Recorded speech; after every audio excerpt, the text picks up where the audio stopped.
ये दीपक भैया, ये मेरा भाई शत्रुघ्न शर्मा म्यूजिक किया है। ये गर्दा मचाएगा गाना, ला पकड़ लो, अपन देखा लो।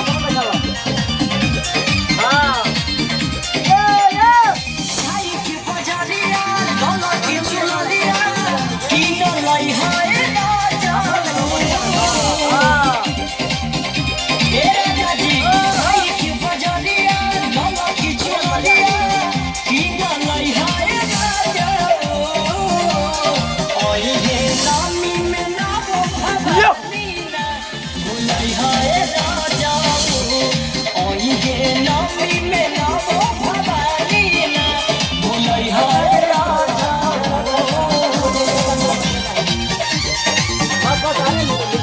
बजाते रहिए।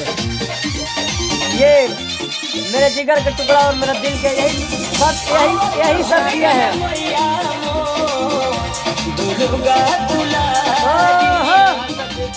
बहुत सारा प्यार दीजिए भाई को। आज हम लोग रात 2 बज रहे हैं और 2 बज गए हैं। आवाज हम लोग वोकल पे काम कर रहे हैं अभी। देखिए 2 बज गया।